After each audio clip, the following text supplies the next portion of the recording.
হরে কৃষ্ণ। শুনেন প্রিয় রাম ভক্তগণ, আপনাদের চরণে আমার এই নিবেদন।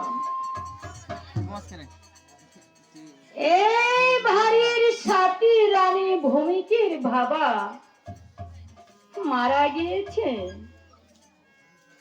ওনার শ্রাদ্ধ বছরে রামায়ণ কীর্তন দিয়েছে। আপনারা ছোট বড় সকলে মনের কপট ছেড়ে দুটি বাহু তুলে আমার সঙ্গে সঙ্গে একটি মন্ত্র উচ্চারণ করবে। হরে কৃষ্ণ। সবাই দুটি বাহু উপরে তুলে আমার সঙ্গে সঙ্গে সেই মন্ত্রটি সবাই বলবেন। বলে দিব্যাং, জুড়ে জুড়ে দিব্যাং লুখাং সগচ্ছতি, দিব্যাং লুখাং সগচ্ছতি, দিব্যাং লুখাং সগচ্ছতি। অর্থাৎ, হে গোবিন্দ, আমরা সকলে আপনার চরণে এই নিবেদন করি, সেই মৃত ব্যক্তি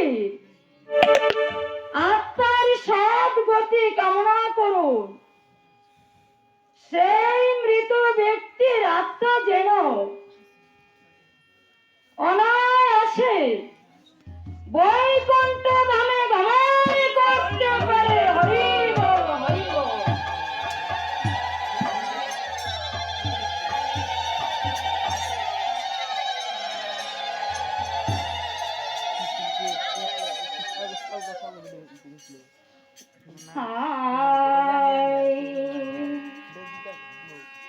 জীবে গতি নাই রে,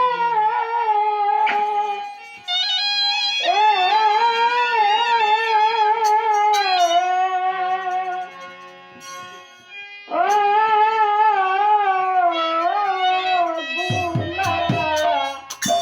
মঙ্গল মধুর রাম নাম দিলে।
রীতিবাস পণ্ডিতের কবিত্ব বিচক্ষণ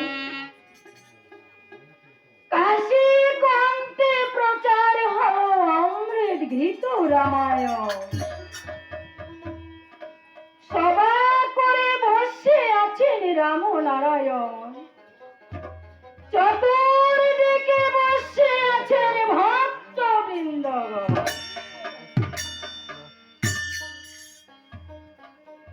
পিতা পুত্রের পরিচয় হবে অযোধ্যা ভুবন,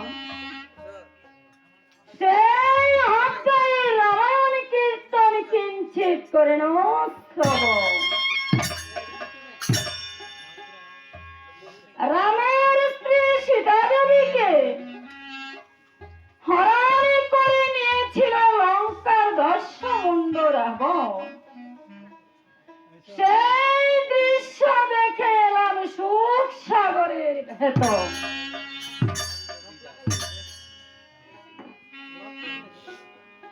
রামের স্ত্রী সীতা দেবীকে হরণ করে নিয়েছিল লঙ্কার দশমুণ্ড রাবণ।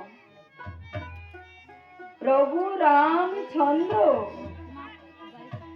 সেই দশমুণ্ড রাবণকে নিধন করে সীতা দেবীকে উদ্ধার করে আনলেন অযোধ্যা ভুবন। সীতা দেবীকে উদ্ধার করে এনে বেশ কিছুদিন সুখেই কাটিয়েছিল। হঠাৎ একদিন প্রভু রামচন্দ্র সুখ সাগরের ভেতরে স্নান করতে গিয়েছিল। হঠাৎ লক্ষ্য করেছা এক রাজকের মেয়েকে দুফার ছেলের সঙ্গে বিবাহ দিয়েছিল। আর সেই রজকের মেয়ে রাত্রি কাটতে তাহার স্বামীর বাড়ি ছেড়ে বাবার বাড়িতে পালিয়ে গিয়েছিল।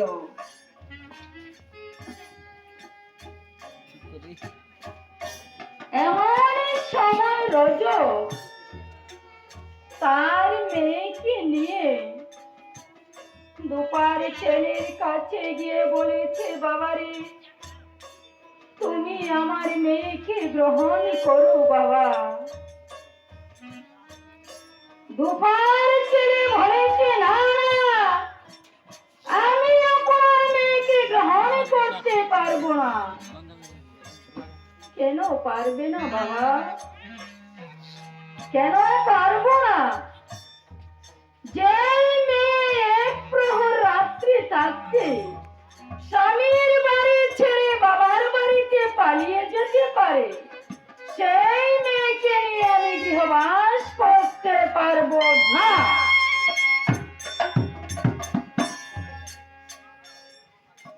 রজক বলেছে, বাবারে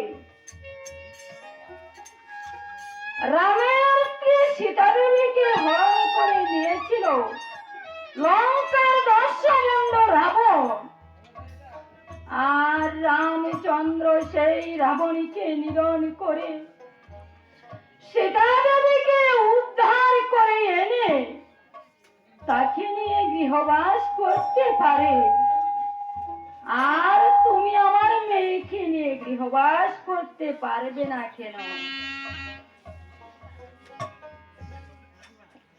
সেই বাক্য প্রভু রামচন্দ্র যখন শুনিলেন, প্রভু রামচন্দ্র মনে মনে ভাবনা করিতে লাগিলেন। বলেছে, হায় রে হায়, যে সীতা দেবীর জন্য আমার উঁচু মাথা নিচু হয়ে গিয়েছে, আর যে সীতা দেবীর জন্য আমাকে সর্বলোকে অপমান করিতেছে, সেই সীতা দেবীকে নিয়ে আমি আর গৃহবাস করতে পারবো না। সেই বাক্য বলে প্রভু রামচন্দ্র স্নান সেরে ধীরে ধীরে করিলেন ভ্রমণ, নিজ গৃহে গিয়ে দিলেন দর্শন। নিজ গৃহে গিয়ে প্রভু রামচন্দ্র সবার পরে বসিলেন যখন, এদিকে পঞ্চসখীগণ মিলিত হয়ে ধীরে ধীরে করিলেন ভ্রমণ। সীতা দেবীর মন্দিরে গিয়ে দিলেন দর্শন। সীতা দেবীর মন্দিরে গিয়ে বলেছে, এগো ভৌদেবী, এগো ভৌদেবী, তোমার কাছে আমাদের এই নিবেদন। বৌদিদি, তোমাকে তো হরণ করে নিয়েছিল লঙ্কার দশমুণ্ড রাবণ। বৌদিদি, তুমি তো সেই রাবণকে দেখেছো। দেখো বৌদিদি, আমাদের এমনই এক কপাল, জীবনেও রাবণকে দেখতে পাইনি। বৌদিদি, বৌদিদি, তুমি কি পারবে সেই রাবণের একটি চিত্র ছবি এঁকে আমাদেরকে দেখাতে? সীতা দেবী বলেছে, ওরে সখীগণ, ওরে সখীগণ, আমি জীবনেও রাবণের সম্মুখে যাই না রে সখীগণ। তবে হ্যাঁ, যেই দিন রাবণ রাজা আমাকে করিয়েছিল হরণ, সেই দিন সুখ সাগরের ভেতরে জলের ছায়ায় আমি রাবণকে দেখতে পেয়েছিলাম।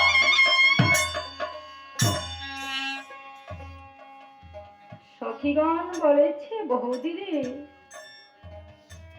তুমি জলের ছায়ায় যেমনই দেখেছো তেমনই একটি চিত্র ছবি এঁকে আমাদেরকে দেখাও। সেই বাক্য শুনে সীতা দেবী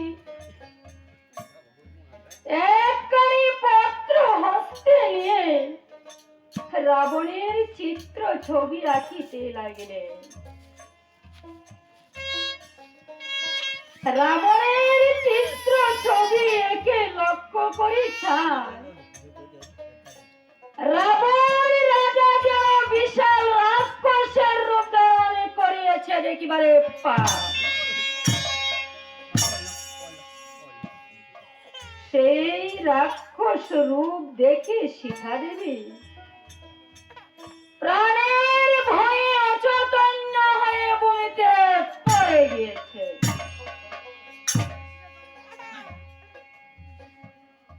এমনই সময় পঞ্চসখীগণ লক্ষ্য করেছে সীতা দেবী যেন রাবণের চিত্র ছবি বুকে নিয়ে নিদ্রায় বিভোর হয়ে আছে দেখিবারে পায়। তাই দেখে এক সখী আরেক সখীকে ডেকে ডেকে বলেছে, ওরে সখীগণ, তোমরা দেখে যাও রামের স্ত্রী সীতা দেবী কত বড় সতী নারী। সেই সীতা দেবীকে হরণ করিয়েছিল লঙ্কার দশমুণ্ড রাবণ। আজ মনে হয় সেই রাবণের কথা হয়েছে স্মরণ, আর রাবণের চিত্র ছবি এঁকে বুকে নিয়ে করিতেছে স্মরণ।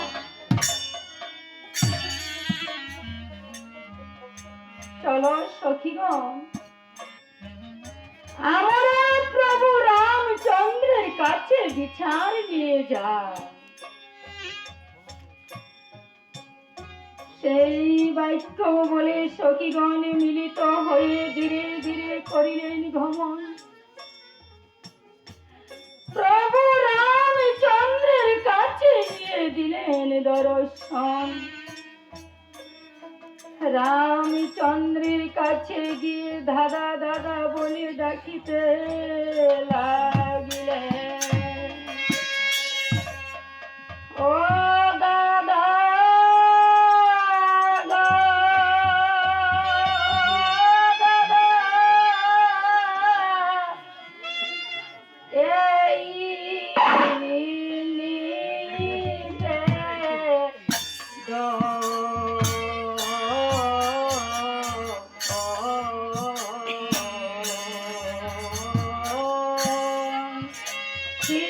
সীতারমন দিতে গিয়ে দাদা দেখো না রেখো।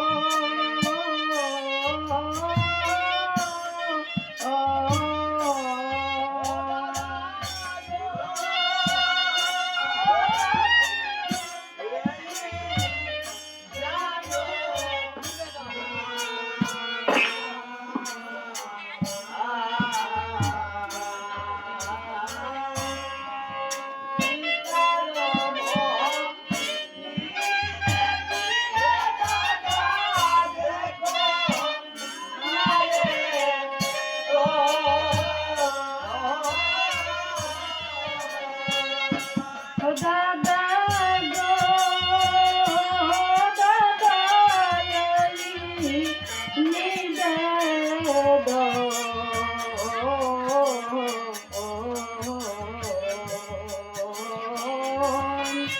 সীতারমন ধীরে গিয়ে দাদা দেখো না রেখো।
Oh